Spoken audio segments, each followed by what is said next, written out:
Hey everyone, welcome to this explainer. Today we're diving into some really fascinating and honestly super practical insights straight from the dermatology department. We're going to be unpacking the clinical expertise of Dr. Omori, the head of dermatology over at Kokura Daiichi Hospital, who recently broke down some absolutely essential facts about a very common skin condition. Okay, let's just dive right into this. Because look, we've all been there, right? You're looking in the mirror one morning, maybe brushing your teeth, and suddenly you spot it. A new mark. Just a little black spot right on your face. And instantly, your mind just starts racing. Is it just a stubborn blemish, a weird new freckle, or is it something you need to be seriously worried about? That immediate flash of anxiety is totally normal. But having the actual facts, well, that can completely change how you handle it. All right, moving on to part 1, UV and skin cancer types. So, to figure out what that spot might actually be, we have to talk about the sun. Ultraviolet light, or UV, is a huge trigger for several major skin issues. And when we hear the phrase skin cancer, we tend to think of it as just one big, scary thing. But there are actually a few different varieties. The clinical source material points out 3 specific skin cancers that are heavily influenced by our UV exposure. Those are basal cell carcinoma, squamous cell carcinoma, and malignant melanoma. Now, out of those 3, we're going to zero in on just one today, basal cell carcinoma. Why this one? Well, according to Dr. Omori's data, this is the single most frequent type of skin cancer out there, period. So if you or a friend are dealing with a UV-related skin issue, the odds are actually quite high that it's going to fall right into this category. Which brings us to section 2, characteristics of basal cell carcinoma. So what specific traits are we actually dealing with here? Well, because this is triggered directly by the influence of ultraviolet rays, it makes perfect sense that it pops up on the areas of our body that see the most sun.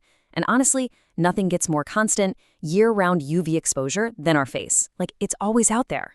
Because of that, the face is the absolute most common target area for basal cell carcinoma to develop. Let's move into part 3. Is cancer always scary? Look, I get it. Hearing the word cancer attached to a spot on your face is terrifying. It's a heavy, loaded word. But we really need to separate the typical medical stigma from the actual reality of this specific condition. Usually we hear cancer and immediately fear the worst, that it's immediately life-threatening and going to metastasize or spread rapidly everywhere. But the reality of basal cell carcinoma is entirely different. While it does grow gradually, and sure, it can progress deeper into the skin over time, it is highly, highly manageable. Actually, I really want to highlight this direct quote from Dr. Omori's analysis because it's so important. He says it is extremely rare for it to be life-threatening or to metastasize to other organs. Just let that sink in for a second. Yes, technically it is a cancer, and yes, it progresses by growing deeper, but the chances of it spreading to your other organs or threatening your life are exceedingly rare.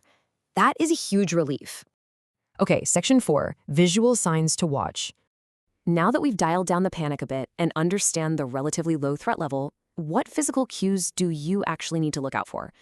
Dr. Omori breaks this down into 3 super clear steps. Step 1, you notice a spot that is notably black in color. Step 2, unlike your run-of-the-mill pimple or blemish, it just doesn't go away naturally. Instead, it slowly and stubbornly grows.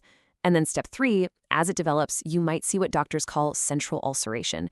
Basically, that means the very middle of the spot sort of caves in and starts to look like a tiny depressed wound that just won't heal. And finally, part 5, consult a specialist. If you're looking in the mirror and noticing these visual signs, a black spot that's slowly growing, or maybe it looks like a tiny open wound, this actually shifts all the power right back to you. You literally do not have to sit at home agonizing over it. You just take it to a dermatology specialist. Let them do their job. They have the advanced tools and the years of training to definitively determine whether that spot is benign, which means totally harmless, or if it's malignant. Because at the end of the day, knowledge is really only useful when we actually apply it. So, I want you to take a moment today. Ask yourself, do you have a stubborn black mark or a tiny wound on your face that just refuses to heal? Given how incredibly manageable basal cell carcinoma is when you catch it early, and how ridiculously simple it is to just have a doctor check it out, isn't it time to find out for sure? Thanks so much for hanging out with me for this explainer, and hey, here's to staying proactive about your skin health.